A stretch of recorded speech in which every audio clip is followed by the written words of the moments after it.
네, 화성시병 권칠승입니다. 네, 이렇게 첫 번째 우리 그 업무보고에서 문답을 하게 돼서 반갑습니다, 장관님. 법무장관님께 질문을 드리도록 하겠습니다. 예. 어제 통일부하고 과기부하고 압수수색이 있었다는 거 알고 계시죠?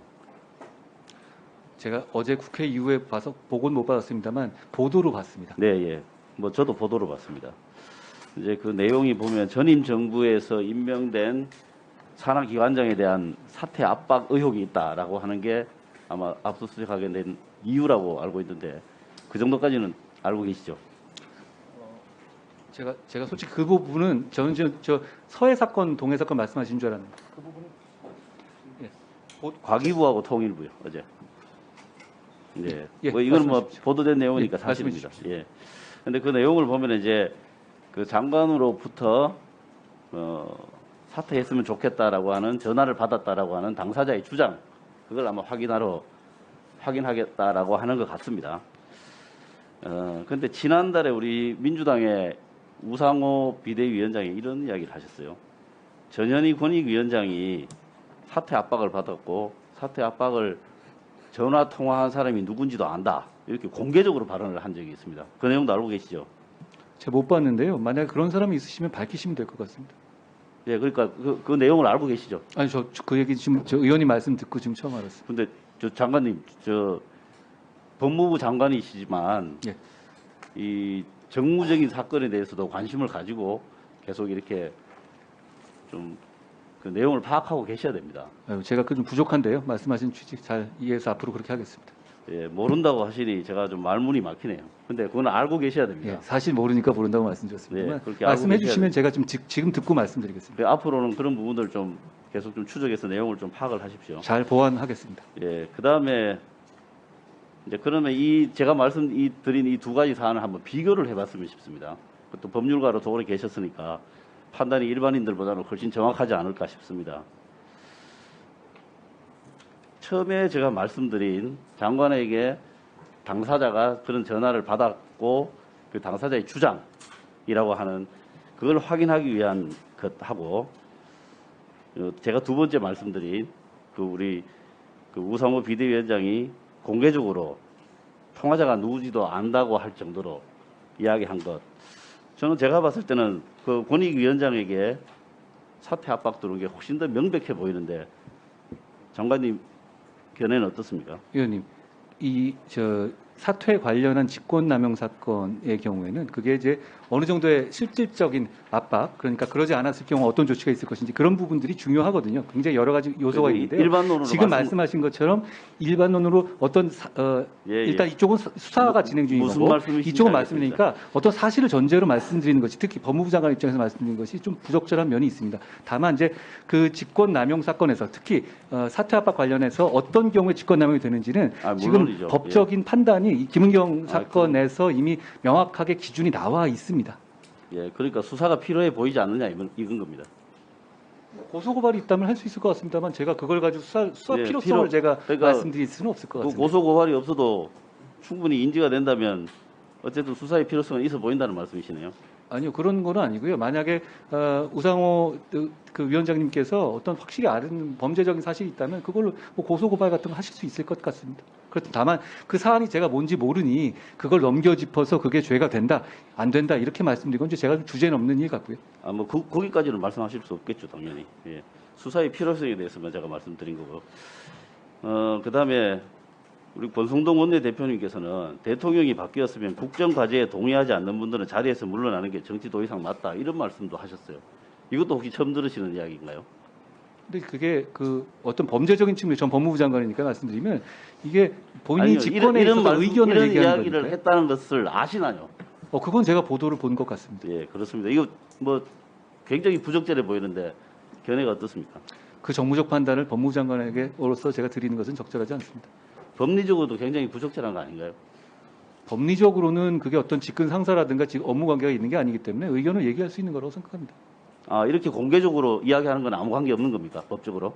그게 아니라 지금 과거 사건의 문제되는 아니, 것은 제가 그 법, 지휘 관계에 있는 지휘 관계에서 직권 범위에 있는 행동을 할 때 문제인 그러니까 것이죠. 법적으로 이렇게 공개적으로 이야기하는 건 아무 문제 없다 이런 뜻인가요? 뭐 적어도 직권남용의 여지가 있는 구도는 아예 처음부터는 아니죠. 자, 그다음에 그러면 한덕수 총리께서 그것도 아실 겁니다. KDI 홍장표 원장에 대해서 바뀌어야 한다. 우리하고 너무 안 맞다. 이렇게 공개적으로 말씀하신 거 아시죠? 그런 의견을 가질 수는 있다고 생각합니다. 의견이 아니고요. 속으로 생각한 게 아니고 공개적으로 이야기를 했지 않습니까? 의견을 공개적으로 말할 수는 있겠죠. 이렇게 말해도 관계없는 건가요? 글쎄요. 그걸 가지고 제가 저한테 사법적 판단을 구하시는 건 좀 아닌 것 같고요. 말씀하신 아니 취지처럼 의견을 말할 수 있다고 이야기한 게 어제 유무죄를 제가 떠나서 이야기를 할 수 예. 있다 이런 뜻인가요? 의원님, 어제 제가 그 질문이 나올 때 한덕수 총리님 뒷자리에 있었거든요. 근데 총리님이 충분히 거기에 대해서 어떤 뭐 개인적인 우려를 말씀하신 거라는 정도 답변을 하신 것으로 알고 있습니다. 거기에서 제가 그러니까 더 평가하지는 개인적인 않겠습니다. 의견을 그렇게 공개적으로 해도 문제가 없는 거냐 이거죠. 법무부 장관이시니까 법적 판단을 약간 가미해서 말씀을 하실 수 있는 위치잖아요. 제가 어제 총리님께서 말씀하신 내용을 들었는데요. 저는 그 내용을 충분히 수긍할 만하다고 생각합니다. 어떤 내용을 수긍할 만한 건가요? 거기에 대해서 어떤 철학이라든가 그러니까 이 이런 내용이 면에서 수긍할 만하다는 건가요? 그 해명이 수긍할 만하다는 전 건가요? 해명이 수긍할 만하다고 생각합니다. 그러니까 내용은 부적절하지만 해명은 그럴듯했다 이런 뜻인가요? 그걸 그렇게 나눠서 말씀할 수 있겠습니까? 제가 나눠서 말씀드리는 이유가 있습니다. 말씀해 주시면 듣겠습니다. 이게 바뀌어야 한다고 하는 게 이 딱 특정인이거든요. 특정인입니다. 그리고 실제로 한덕수 총리는 이 수직 관계에 있는 사람이잖아요. 그러면 우리하고 너무 안 맞다. 바뀌어야 한다. 다른 말로 하면은 물러나십시오 이 말이잖아요. 저는 그래서 굉장히 법적인 문제를 떠나서 굉장히 부적절하다고 생각하는데 거기에 대해서 어떻게 생각하시나? 위원님, 제 저는 질문이 제가 정무적인 판단이라 내용은 굉장히 과문합니다만 어차피 거기에 대해서 이 정권이 교체됐었을 때 주요 보직에 대해서 어떤 교체가 있어야 하냐 아니냐 여기 여러 가지 논의가 있는 것으로 압니다. 장관님. 다만 범죄가 되는 것은 특정한 관계에서 특정한 방식으로 한 경우에 한해서 범죄가 되는 것이고 그것은 우리 대법원 판례로 명확하게 나온 기준이 있다는 점을 말씀드리겠습니다. 제 판단이 필요 없는 문제입니다. 판단을 안 하시면 공직자로서 그거야말로 정무적 영역 아니겠습니까? 범죄가 되지 않는 영역에 대해서 뭐 정무적 판단을 저한테 기대하시는 건 좀 저를 너무 높게 보시는 거 아닌가 싶습니다. 제 주제를 넘어선 문제 같습니다. 제가 봤을 때는요. 저는 회피하시는 바람입니다. 전혀 그렇지 않습니다. 정무직 공무원으로서 지금 이렇게 발생하는 일들에 대해서 정무적으로 판단을 하고 계셔야 됩니다. 그래야 국정이 앞으로 똑바로 제가 좀 부족한 점을 보완하겠습니다. 오전에 이어서 수고 많으십니다. 오전에 이어서 하던 것 짧게 마무리하고 다른 질의 드리도록 하겠습니다. 이제 정부 인사나 기관장들, 산하기관장들 인사와 거취와 관련해서 이제 부적절한 발언들, 한덕수 총리 발언도 인용도 하고 했습니다만, 직권 남용에 해당되느냐 안 되느냐와 무관하게 부적절한 발언이라 하는 것은 국민들도 다 대다수가 동의할 것이고 저는 장관님도 큰 틀에서 동의하신다고 생각합니다. 특히 이제 국민권익위원장이나 방통위원장 같은 경우에는 이게 법에 의해서 신분이 보장받는 사람들이잖아요. 그래서 그분들에 대한 그 신분에 대해서는 참 함부로 이야기하기 어려운 게 지금 우리나라의 법 구조죠. 거기에 대해서는 동의하시죠? 법무부 장관님. 그렇게 일반론을 말씀하시면 제가 드릴 말씀은 없는데요. 아까 제가 충분히 말씀드렸습니다. 저는 아니, 지금 권익위원장하고 방통위원장이요. 이분들은 법에 의해서 신분이 보장되는 사람들이잖아요. 그래서 함부로 이야기하기가 더 어려운 구조잖아요. 임기가 있더라도 그 부분에 대해서 정치적 그러니까 그분들의 행동에 대해서 거치에 정치적인 대해서 얘기를 할 수는 있는 것이죠. 거치에 대해서 이야기하기는 어려운 거잖아요. 임기가 있다고 거취 자체에 대해서는 아무 말도 꺼내지 말아야 된다는 거는 아니지 않습니까? 그런데 제가 이렇게는 못 제가 합니다. 여기에 대해서 무슨 현재 진행되는 상황이라든가 아니, 그건 막 말해도 구체적인 된다는 발언을 겁니까? 모르기 때문에 제가 더 말씀드리기는 아니 어렵습니다. 그러니까 그런 신분을 보장하게 되는 그런 법적 규정을 가지게 된다는 그런 취지가 있는 거 아닙니까? 그분들이 하는 업무에 대한 그 책임성을 가지고 하고 보장하라는 취지지만 거기에 대해서 비판도 할 수 있죠. 나가라고 할 수가 없는 거잖아요. 권한을 가지고 어떤 직접적으로 해임하거나 그럴 아니, 권한은 그 나가라고 없습니다. 해도 괜찮아요 그러면? 그거 아니잖아요. 그래서 그렇게 단순하게 이렇게 S노로 보실 사안은 장관님 아니죠. 좀 들어보십시오. 제가 좀 질문 좀 할게요. 저도 국무위원 해봤습니다. 이거는 여야 간의 정권 교체뿐만 아니라 같은 정당에서 뭐 정부가 교대되는 이런 상황에서도 이 비슷한 일이 자꾸 일어날 겁니다. 그것도 동의를 안 하십니까? 다시 한번 제가 마스크를 쓰냐고 잘 못 들었습니다. 네. 그러니까 정권 교체뿐이 아니고 예.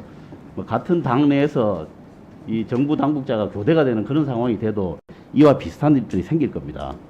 그건 뭐 구조적인 문제이기 때문에. 그래서 이거는 여야가 좀 힘을 합쳐서 제도 개선을 통해 갖고 있는 소모적인 갈등들을 없애는 게 이 근본적인 치유법이라고 생각하는데 거기에 대해서는 견해가 어떠신가요? 뭐 그런 논의들이 계속 있는 것으로 알고 있고요. 건설적인 논의가 있으면 좋겠다는 생각을 합니다. 필요하다고 생각하시죠? 그런 쪽으로. 제가 개인적으로 필요 여부를 뭐 말씀드린 건 적절하지 않은 것 같고요. 제 수사가 진행되는 거에 사실상 지휘 감독자이기 때문에요. 예. 뭐 하든지 말든지 이렇게 생각하시는 거네요. 예, 그 다음에요. 대통령 업무보고 시에 기업 활동을 위축시키는 과도한 형벌 규정을 개선하라 이렇게 지시를 받으신 적이 있죠.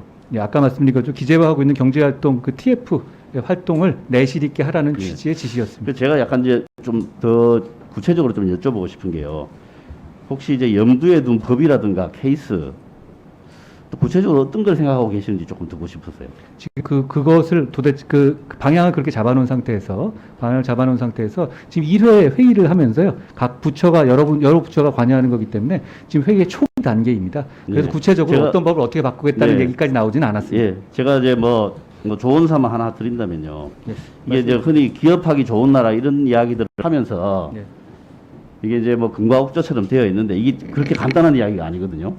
그게 규제 완화를 시키면 그 규제 완화를 통해서 반드시 이득을 보는 기업과 손해를 보는 기업이 공존하게 되어 있습니다. 그 기업 생태가 그만큼 이제 복잡하다는 것이요. 사이즈로 본다면 뭐 대기업과 중소기업, 또 계약 관계를 본다면 원화청 관계, 아니면 수의탁 관계 이렇게 다양하게 얽혀 있지 않습니까? 그래서 이해관계는 다 상충하는 관계들이고, 그래서 기업이라고 하는 말 하나로 퉁쳐가지고 준지랑 그룹으로 취급하면 우리가 생각하지도 못했던 부작용들이 일어나게 되어 있습니다. 좋은 말씀입니다. 예, 우리가 실제로 그걸 많이 보고 있거든요. 그 반대의 경우가 굉장히 많이 발생합니다. 그래서 과소한 형벌이 기업들에게 부담을 주는 경우가 굉장히 많습니다. 반대로.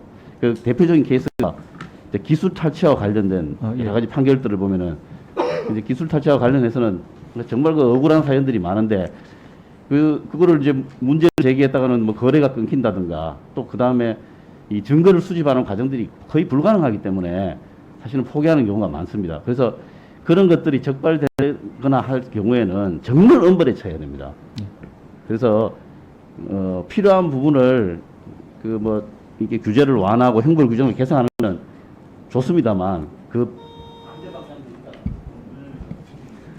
기술 탈취 부분 관련해서는 저도 권 의원님 생각에 100% 공감하고요. 그 취지로 혹시 뭐 저한테 조언 주실 일이 있으시면 계속 지적해 주시면 저 반영하겠습니다. 네, 경기화성병 권칠성입니다. 법무부 장관님께 질문하겠습니다. 예. 아까 제가 답변하시는 거 보고 제가 드리고 싶은 말씀이 하나 생겼는데요. 혹시 임명장 자세히 보셨습니까? 예? 임명장 자세히 보셨습니까? 저의 임명장. 예. 그 임명장에 보면 예. 국무위원이 먼저 나오고 그 다음에 법무부 장관이 나오죠. 제가 자세히 안 봐서요. 예, 그렇게 나옵니다. 예, 예. 그렇게 나옵니다. 예. 제가 이 말씀 왜 드리냐면요. 법무부 장관이니까 다 그 업무와 관련된 이야기만 하는 게 맞다고 지금 생각하시고 말씀을 하시는데 국무위원은 국정 정반에 대한 토론도 하고 국무회의가 그런 자리입니다. 국정 정반에 대한 토론도 해야 되고 그래서 임명장에 보시면 국무위원이 먼저 나옵니다. 그래서 국무위원으로서 국가 전반에 대한 국정에 대한 이야기와 소신들을 또 정보도 많이 가지시고 생각도 하셔야 되는 거죠. 그래서 좀 그런 부분에 대해서도 신경을 쓰시고 답변을 해야 되는 부분은 하시는 걸로 그렇게 하시는 게 저는 맞다고 생각을 합니다. 잘 새겨듣겠습니다. 네, 그렇게 해주시면 좋겠습니다. 그 다음에 제가 평소에 좀 관심을 갖고 있는 이민 문제에 대해서 좀 질문을 좀 드려보겠습니다. 예. 이번에 그 업무보고 자료에 있는데요.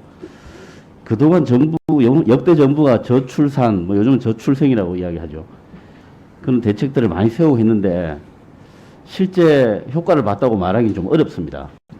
비판도 많이 받지만 실제 정부가 그동안 역대 정부가 여러 가지 작업들을 많이 해봤고 시도를 했습니다. 근데 쉽지 않다는 게 지금 이미 입증이 되었다고 보는데요.